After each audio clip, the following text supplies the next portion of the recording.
company we choose for this project is ICT200. This slide shows a picture of ICT200 store. In this slide, I will present the company background of ICT200. ICT200 is a convenience store chain that originated from South Korea under the CCA group. It offers various daily necessities, beverage, snack, and ready-to-eat meal, including popular Korean food. In our place, ICT200 has become popular among students because it provides a clean and modern shopping environment. As the business grows, a proper database system is needed to manage sales, inventory, and customer data more efficiently. Next, this slide shows the company organization chart for our ICT200 store. This illustrates the management structure and staff hierarchy within the company. Now, let's move on to the daily operation and data needs of ICT200. ICT200 uses a point of sale or POS system to process customer purchases. The cashier scans the products, customer make the payment, and the inventory is updated automatically after each transaction. The system also stores important data such as transaction record, product and inventory information, supplier detail, employee record, and sale reports. All of this data help the company improve inventory management, reduce stock shortage, monitor business performance, and support better business decisions. To understand why we need the new system, we must first look at the current problem finding in data management at ICT200.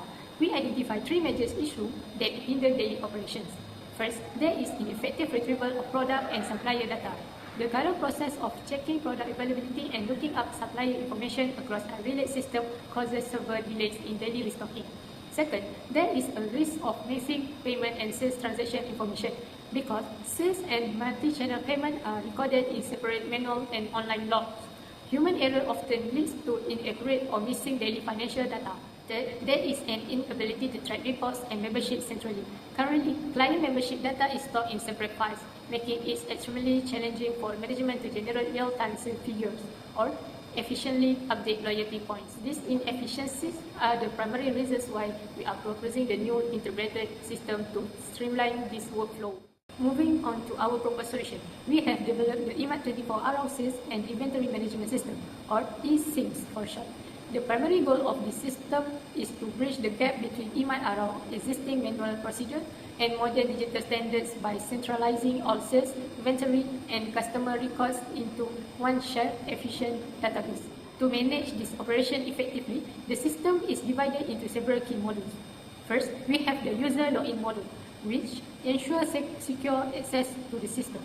Next, the products and inventory management modules automates stock updates immediately after every sale.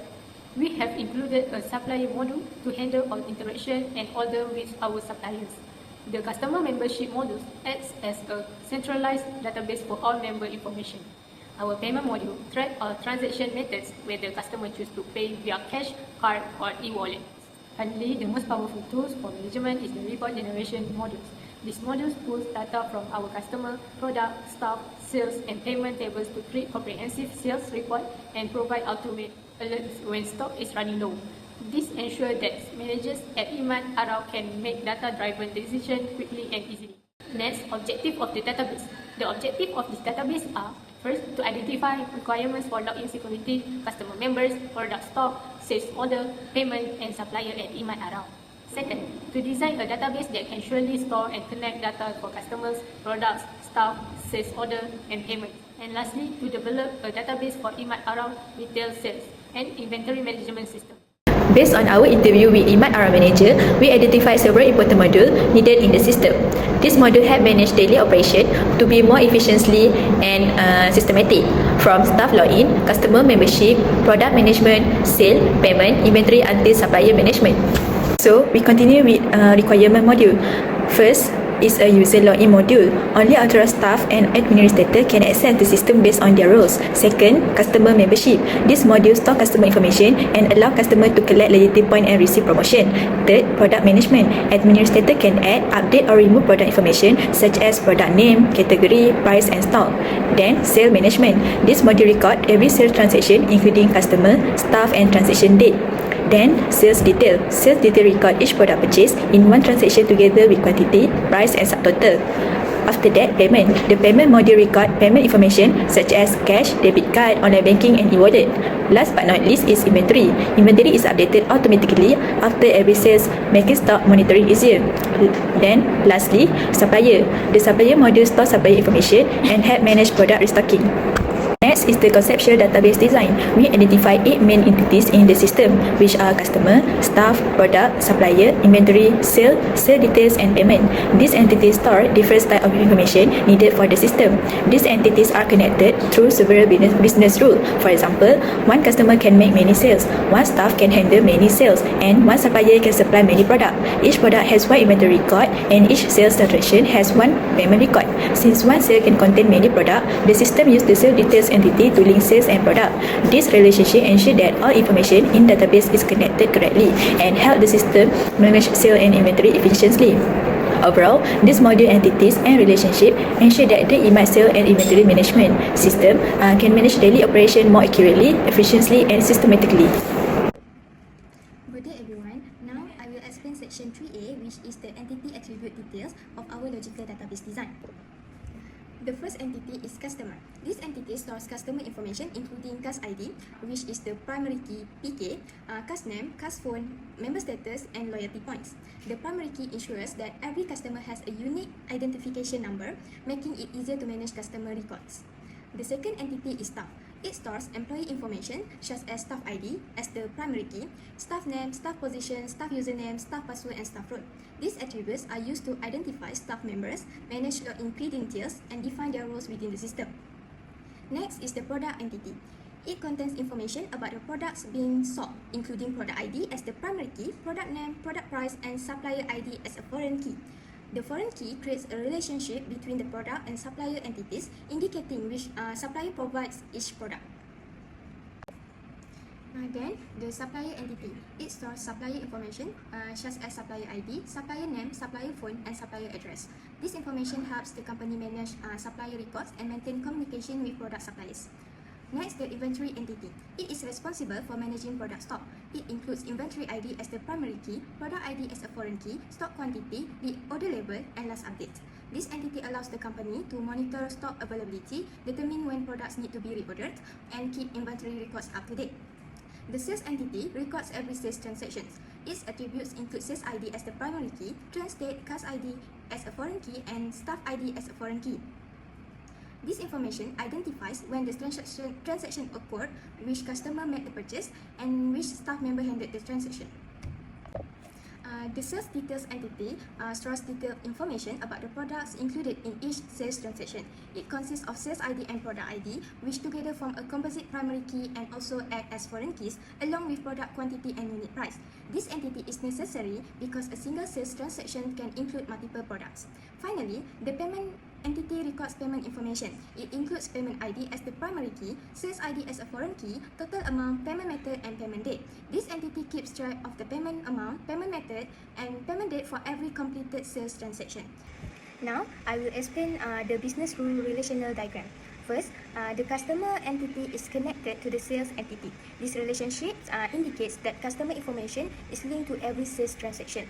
When a customer makes a purchase, the customer's ID is stored in the sales table to identify who made the transaction.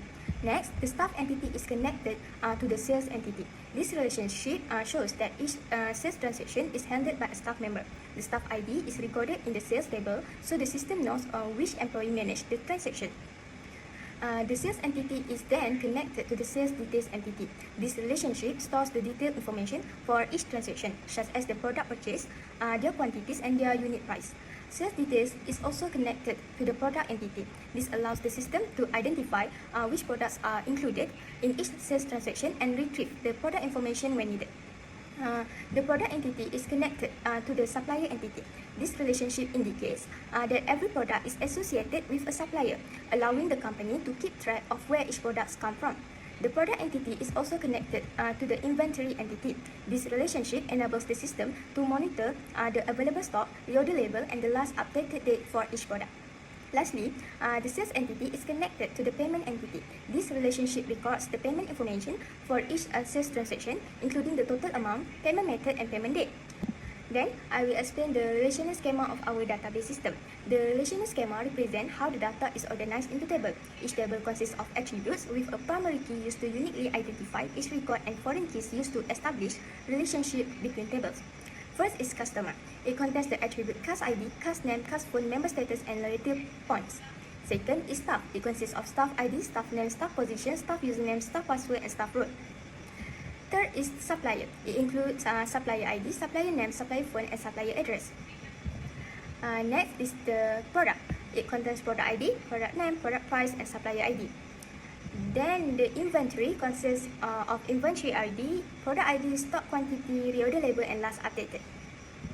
Sales includes sales ID, trend state, cash ID, and staff ID. Next is sales details, stores the details of each transaction. It contains sales ID, product quantity, and unit price. Finally, payment consists of payment ID, sales ID, total amount, payment method, and payment date.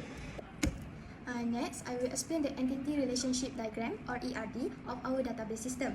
The ERD illustrates how the 8 entities in our database are connected to each other. The first relationship is between customer and sales. This is a one-to-many relationship and it is linked through the cash ID foreign key in the sales entity.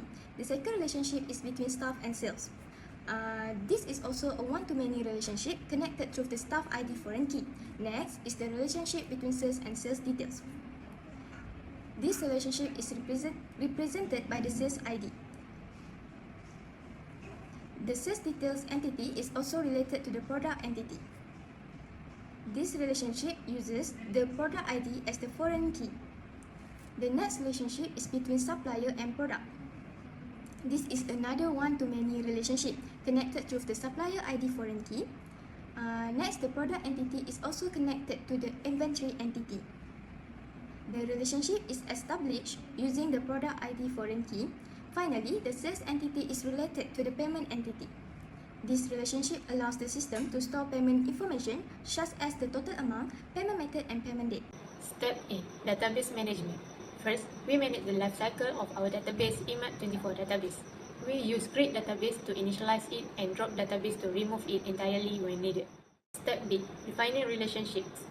Next, we build our structure. We created the supplier table and the product table. Crucially, we linked them using a foreign key constraint on supplier ID, ensuring data integrity between suppliers and their products.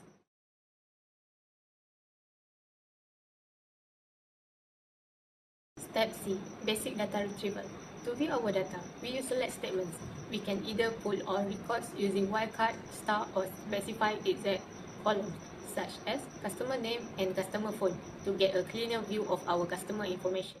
Step D. Relational queries without join. We can also link tables without explicit join clauses. By using the where clause to match customer ID across both customer and sales tables, we effectively join them to see our sales record alongside customer details. Step E. Using join clauses. For more standard practice, we use inner join to return only records with matching IDs in both tables, and left join to ensure we include all records from the left table even if there is not a direct match in the right table. Step F. Comparison operators.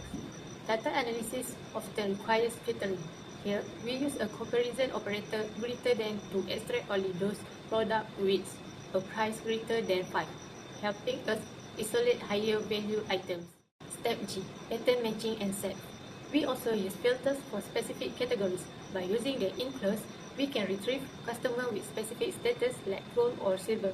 With the like clause combined with a wildcard %, we can search for product names that start with a specific letter. Step H. Aggregation column functions. To summarize data, we use aggregate function like count to see how many products a supplier provides, and sum to calculate the total quantity of items sold per transaction, grouping the results by their respective IDs. Step I. Filtering aggregates with having. Sometimes, where is not enough when working with groups, we use the having clause to filter the result of our aggregates, such as showing only suppliers who have more than one product or sales transaction with a total quantity or 2 or more. Step J. Subqueries. Finally, we use subqueries. By nesting a query inside another, we can identify specific information, such as listing names of customers who have actually made a purchase by checking their ID against the list of IDs found in the sales table.